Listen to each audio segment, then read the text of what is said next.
You know, like Whoa, spoilers. no, this is just the launch sequence. Yeah, It's nothing. spoilers. It's, No it's spoilers. nothing. It's nothing spoiler related. And No it cuts spoilers. off after like 5 seconds. No spoilers, Mystery Club. Yeah, it's. I think it ends in like 3. You can see it's like you can crop small parts of videos, so that they only show that part. Like Nice. that. All right. I was having a hard time with that because I tried to upload an MP4 and it says, sorry, this doesn't work. It's not compatible with Google. So I uploaded it as an MOV, which they specifically say to do, and it still says not compatible. Damn it. You have to upload it to Google Drive and then import it And as then a video. import it? It's weird. Google. Yeah. We're like Google Gaga. I think Dad said, didn't Dad tell us once that like she knew the teacher that was on the calendar? Mhm. Krista McAuliffe. Mm-hmm. Yeah. Like she was like, I think they're friends with her or something. Yep. The, They work together. the mission patch that they use for all these things, which I really like looking at all the mission patches because they're very detailed. Mm-hmm. Like the flag here, it has 7 stars for 7 astronauts. It actually shows launching from Florida, the Halley's Comet, which they were studying. They actually put an apple next to McAuliffe's name, which I think is cool. And she's right there next to Jarvis, the mission commander, in a special little outlet. Nice. So yeah, I think it's pretty cool. It's cool. They started first doing it on like Gemini 5 because they NASA refused one of the astronauts' requests to name his spacecraft unsinkable because his previous spacecraft had sunk when they landed. Yeah, because they landed. It was a Mercury capsule, and it landed in the ocean and it sank. So he wanted to name his new one unsinkable, or no, he wanted to name it Molly Brown, after the person on the. On the Titanic, yeah. it just wouldn't sink. Yeah. The unsinkable Molly Brown. And apparently they were not happy about that. So, but they made this a mission. He's like, patch you have to call it Molly Brown. They're like, okay, wait. Wait a minute. Yeah, I have some cool photos while we wait. Not of the actual. Oh, you start anyways, you know. I mean, the longer you wait, the less time you have. So. I know.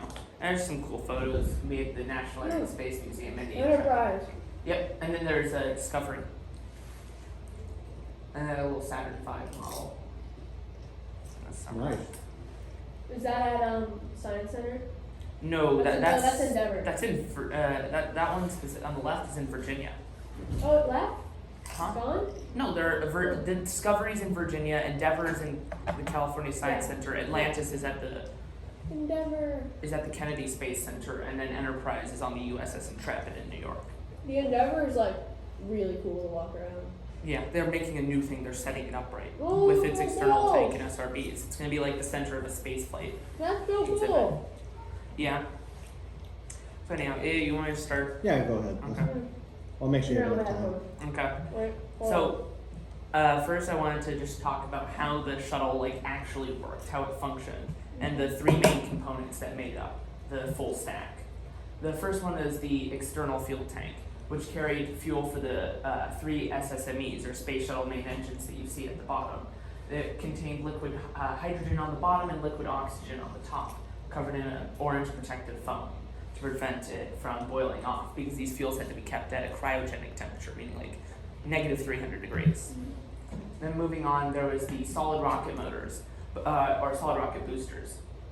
Solid rocket boosters work very differently from liquid fuel engines. Basically, you just make essentially, it's a paste, like basically a rubber that you paste in, you ignite it, and then the entire thing combusts in the booster and is vented out the back, rather than a liquid fuel engine, which has liquid fuel in it. which you need multiple different valves, oxidizer, propellant, and need to cycle in using pumps to a combustion chamber. These things cannot be turned off no matter what happens after they launch.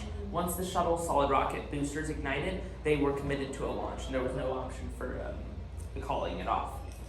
Then moving on to the final and biggest and most famous part of it was the orbiter, which contained the 3 main liquid fuel main engines, which a little diagram on how they work, and contained the payload bay where the payload was, and the crew cabin at the front of the orbiter.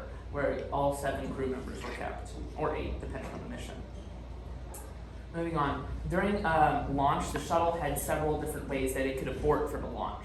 The first part was called return to launch site, which it could basically flip around and attempt a very dangerous return to the launch site, or it could try one called transatlantic abort, where they would abort to a launch pad in Europe, or the most preferred option, which was called abort to orbit, where they would just abort to a lower orbit than usual, which is the only one that's ever been used. This is a graph for if 2 of the shuttle's main engines were out, how many areas would have actually been escapable, like how many they would have been safe. As you can see, very few. What do you mean areas? Times during launch. And then moving on, the first stage that would happen about 2 minutes into flight was the solid rocket booster separation after they ran dry, followed by about 4 to 5 minutes into flight, the external fuel tank would be jettisoned. Then, just shy of orbit, then the final push would be made using those 2 small orbital maneuvering thrusters to give the final kick the shuttle needed to get to orbit. The first shuttle that was built was Enterprise, built in 1970, which had its first flight in 1976, though it was originally named Constitution. However, the public essentially renamed it to Enterprise. Enterprise was only used for approach and landing tests. Wait, why was it named Enterprise? The public thought that it was such a unique shape for a spacecraft, so they named it the spaceship Enterprise. The public, you say? Yes. Then the first shuttle to actually fly was Columbia, So they launched them OB-102. off of planes? Huh? Yes, a shuttle carrying aircraft. That's cool. That seems like a fun way to get out there. Yeah. It was very dangerous. They were worried about it recontacting the tail. The next shuttle to fly was Columbia in 1981, with the distinctive white fuel tank and the black marks on the upper parts of the wing. It became the first shuttle to launch, and the second shuttle that they were hoping to make for orbital flights was actually Enterprise. They were thinking about refitting it, turning it into a fully working orbiter. However, it was considered too expensive, and instead they took a structural test article and basically turned it into a full functioning orbiter. That's being OV-099 Challenger, which made its first flight 2 years later. Then that would be followed quickly by Discovery in 1984 and Atlantis in 1985, finishing off all 4 orbiters that were flight-worthy. Moving on, the shuttle. Around this time, the shuttle had many expansive programs that they were hoping to test. The first was the EVA pack, which would essentially allow maneuvering without a tether, which was tested on Challenger about a year before the Challenger disaster. There was a large amount of deep space missions like like Magellan or Ulysses, as it's shown right there, that they were planning to launch from the shuttle. Basically, the shuttle would take the Centaur stage, which is a very famous American upper stage, and deliver that and a space probe to low Earth orbit, where then the Centaur would take over. However, as you might see, that Centaur never made it to flight. There were also plans at the time. Centaur never happened. It was planned at this point. Wow. It's a real stage that was used in every rocket. Starliner uses it. Well, But look who decided to show up. yeah, there was also plans for an American space station called Space Station Freedom, as it's shown in the middle, that was planned to be an expansive station utilizing shuttle hardware. Additionally, NASA was preparing to do launches of the shuttle from Vandenberg, as you can see, Enterprise prepared in a full stack, and which is not actually that far from here, a little bit north. And they were 6 months away from their first flight by the beginning of 1986. Yes. Sometimes you can see the launches. Yeah. We watched them. SpaceX does it from there. Moving on, how the solid rocket boosters worked. The solid rocket boosters were divided into 4 segments to actually contain the fuel. Because the fuel was solid, it needed to be built in with the booster when it was assembled. And these boosters were assembled in California. However, to get them shipped all the way across the country, because these things were made out of steel, they would need to be divided up into 4 segments. Same thing for SLS, but they use 5 segments. But basically, to actually secure these segments together, they would use small metal pins that they would basically use to lock these segments together. And you can see it again right here. However, these segments, they were not pressure tight, and if in an actual flight, solid rocket booster residue would be able to leak out. So instead, they used one primary and one redundant O-ring to basically seal that gap and provide a flexible way to maintain pressure between the segments. These things had to be able to flex as the solid rocket boosters were flying. So they had just like, can I like point? So like, Yep, these are the two red motors. they're like, they're touching this. This isn't touching this. So they can go. Yeah, basically, see, this segment needs to be inserted in, a pin is inserted, and these two rubber O-rings keep them together And with they pressure. can just very slightly. They're meant to move and flex so they don't break. Because Like- if they were sturdy, then they would break. It doesn't look like you can move a lot, you know? Yeah. Moving on. Before the flight of Challenger, several problems had been detected with O-rings, including on the flight of STS-51F, where residue actually leaked past and broke through the primary O-ring because it froze over in the 55 degrees temperature around the launch complex, allowing residue to get past the primary O-ring. 55 degrees in what? Huh? 55 degrees in what? Fahrenheit. And the primary, because again, it's Florida, it's not usual for them. And then on STS-51C, which actually happened later because of weird things, both O-rings completely failed, and residue was able to make it completely past the O-ring and vent out the side. And that was also in near 55 degree weather. But why is there stuff in between that? Stuff when Like what's leaking out? the fuel. Oh, I thought it was solid though. It went until it's ignited, then it's essentially a contained explosion in the entirety of the booster and is slowly vented out. Okay. Unlike liquid fuel, which you feed the fuel in and it only ignites when it's actually in the engine. The entire solid rocket motor is the engine in this case. And basically on the flight of Challenger on STS-51L, the temperature outside was 26 degrees Fahrenheit. And the shuttle was, even then, new SRBs were actually being designed by Wyckoff, the company that made them, that would be able to handle the more intense temperatures. However, these wouldn't be available until 6 months later. On the actual day thereof, again, it was half the temperature that had led to a failure of one of the O-rings on previous flights. However, Wyckoff even initially said that they were no-go for a launch on that date. However, after a 30-minute talk with their board, they actually came to a decision saying that it would be fine to fly that day, as long as they waited about, I believe, an extra hour for the SRBs to thaw. When this flight in specific was very special because on board it held a teacher as part of the Teacher in Space program, which would mean that this flight was one of the most viewed at that time. Immediately around, and as you can see, even just immediately after liftoff, after the boosters were ignited and the launch was committed to, you can see small amounts of soot leaking out of the bottom O-ring on the SRBs. Let's move over to the video for the launch of Challenger. T-minus 15 seconds. T-minus 10, 9, 8, 7, 6. We have main engine start. 4, 3, 2, 1, and liftoff. Liftoff of the 25th Space Shuttle mission, and it has cleared the tower. So weird they like flip over. Huh? They go down. That's to align them with what direction they're launching into. They're different launch inclinations. It's so interesting. It's also to keep the antenna pointed down and back towards base. But also, as this was happening, residue was building up and breaking through the primary O-ring and began slipping out the side and eventually broke through, as can be visualized in these older videos of it. And as this started breaking through, it started damaging the actual thing that kept the bottom of the SRB attached to the fuel tank. And it keeps burning through these segments. And eventually, these segments cannot actually hold back the heat that comes from these, and they break. And the SRB, as shown here, was sent essentially head first into the top tank of the external fuel tank, detonating the liquid oxygen that's at the very top. Following this, the entire external fuel tank broke up. However, the orbiter was not actually immediately destroyed. The orbiter was only destroyed when it was exposed to these extremely high aerodynamic forces that it was not built to take. And these forces ripped the orbiter apart.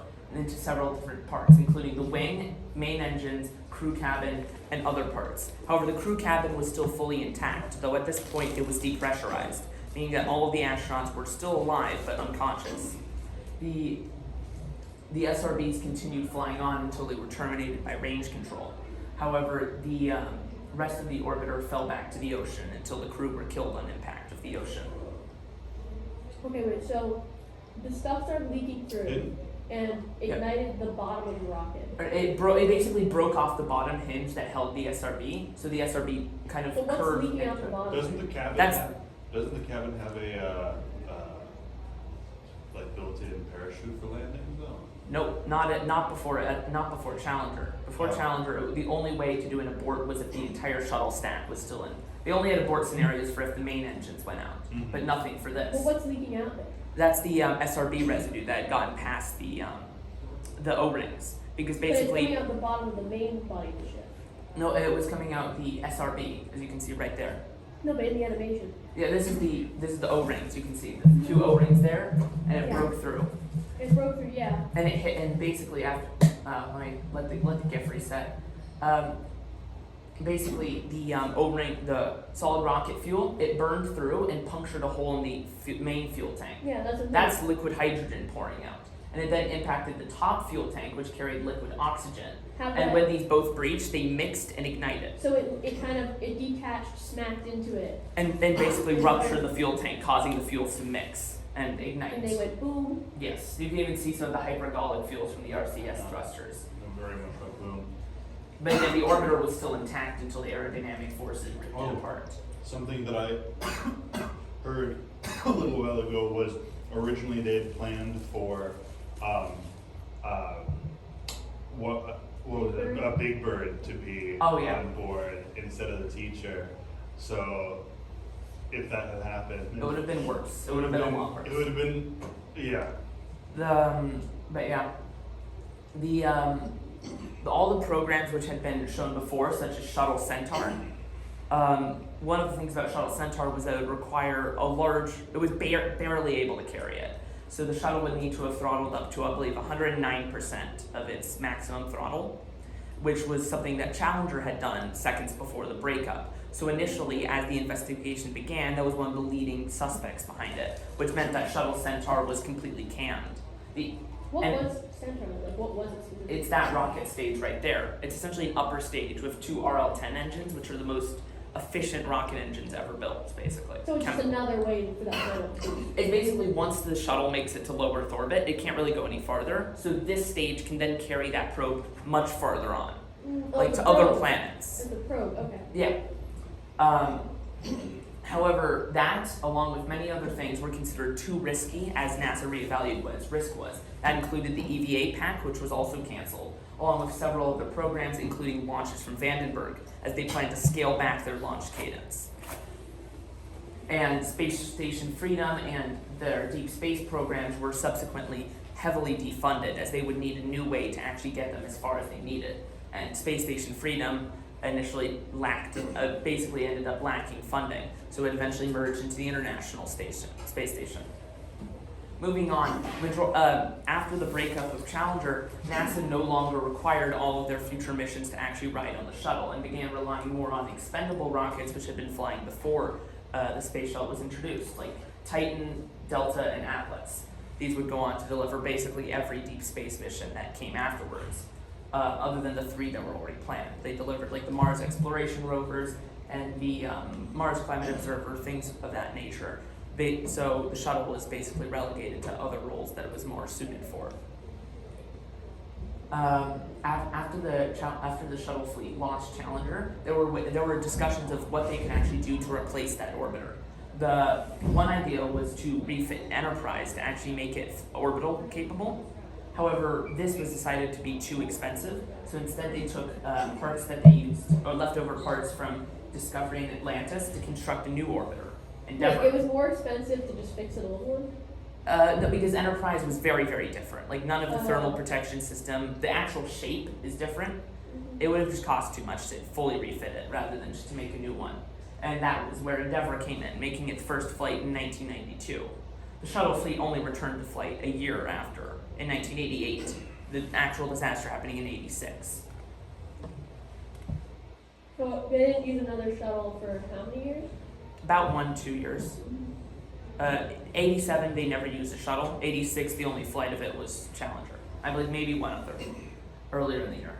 But again, as I mentioned, the astronauts during actual ascent were not wearing any pressure suits. This became necessary for all flights going forward, where all astronauts would be forced to wear the launch escape suits, which, if you pull it's called the green apple here, would provide actual pressure and oxygen that would have kept the crew alive.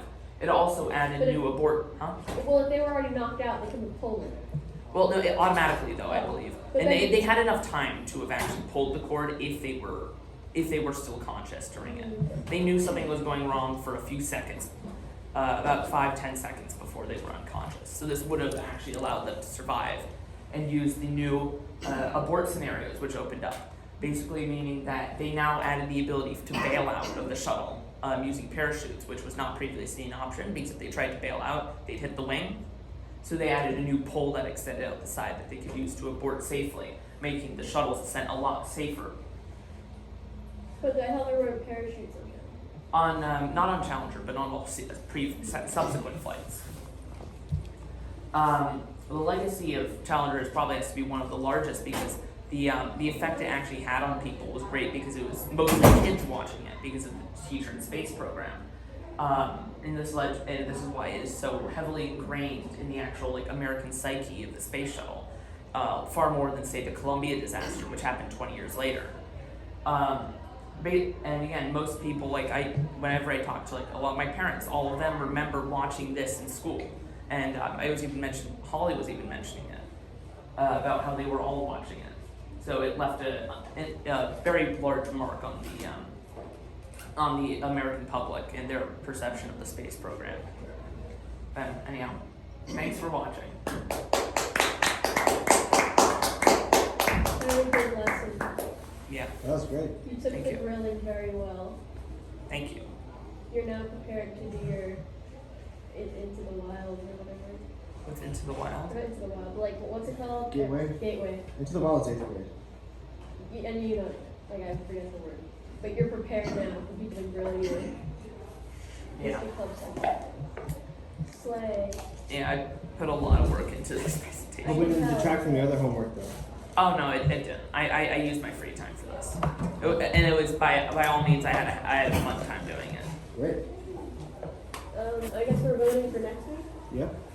Basically, nobody showed up this time, which is Yeah, that happens. Well, usually it's just me and you. I mean, it's and it's Nick. not. Yeah. You have to give Nick a hard time next time. You didn't email. You didn't. Can I commandeer your club for a second? Sure, what's up? Yeah. Let me register to vote. Would any, yes I do. I'll register for you. I'll register. Okay, What grades are allowed to? 16 and up. I'm 7. Right now I'm actually, would any of you be interested in participating in the mock election? Sure. Okay, I'm What's just a trying to mock get a election? sense of, what? What's a mock of it?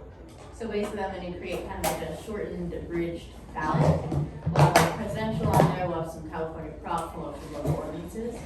And then throughout the day on Monday before the election, you can just go to our voting booths, photo booths in the gallery. That sounds like fun. Okay. All right. Please put the first part of your email on this list. And we're only allowed to do this for 16 or above. No, this anyone can do because it's not like nationally official. Registration is national. Okay. And it's completely anonymous, and then we're going to compare Wildwood statistics to national statistics. Or local, or, you know, State statistics? state statistics. Statistics. Statistics. I swear, fucking,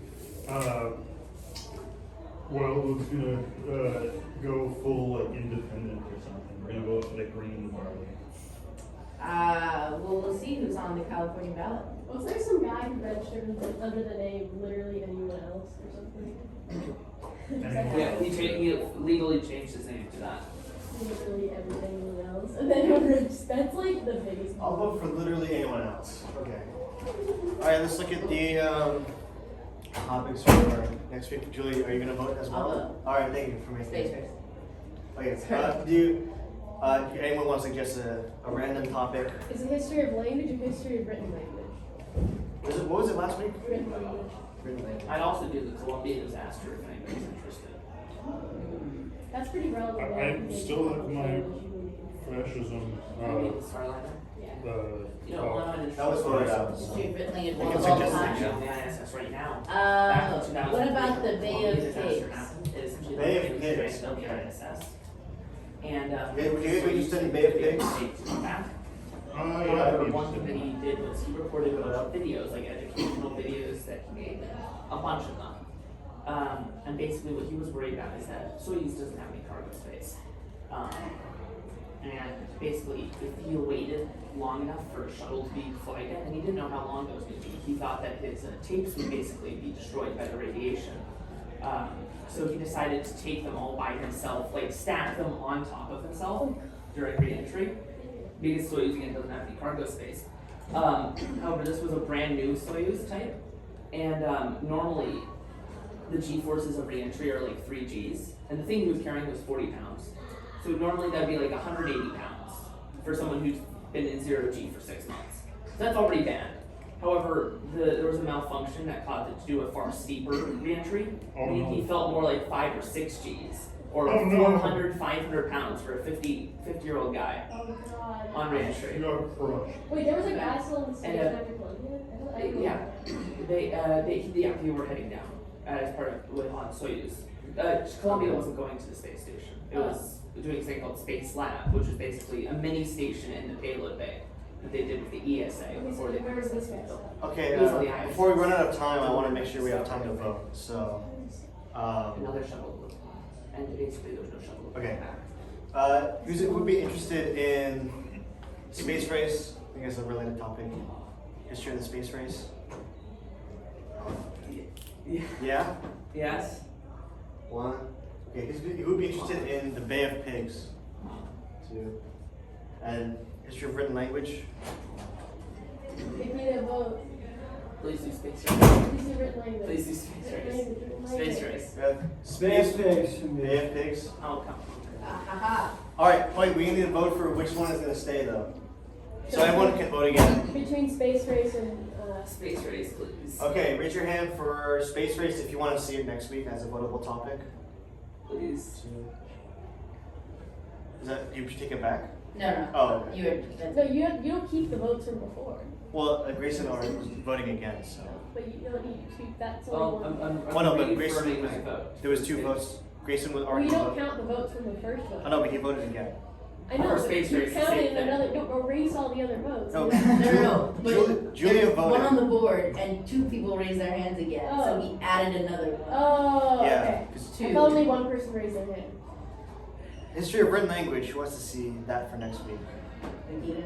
Oh, okay. Okay, so next week we're doing Bay of Pigs. Also, would you guys, because we have next week off, right? No, the week after. Oh, sorry, we have next Thursday off. For Rosh Hashanah. And No. Yeah. Oh, it's No. one, no, it's Rosh Hashanah. We have next Because week I off. literally Next know Thursday. more Dang it. than Um, would you guys be interested in a virtual history club on that day anyways? It Like, might be a on Zoom? temple. Or we could also just hang out Probably on not. Wednesday I or don't know. something. Like in the afternoon? Would you be in temple in I the have afternoon? no idea. Usually it's in the morning, so probably not. Would you like, or we could just do this in like, Could we do it like a day early maybe? We don't have. Scott's gonna kill us. we have 5 minutes. We only have lunch. It's fine. Yeah, but he wants us to be like her. Oh yeah, yeah. Or any other day during the week that would It's work. been great. I like What about this. Tuesday? I don't know what Holly's schedule is. Well, that's all. Alright. We can always do Yom virtual. Kippur is coming up the week after. I'll so still I- make a space race presentation in case anyone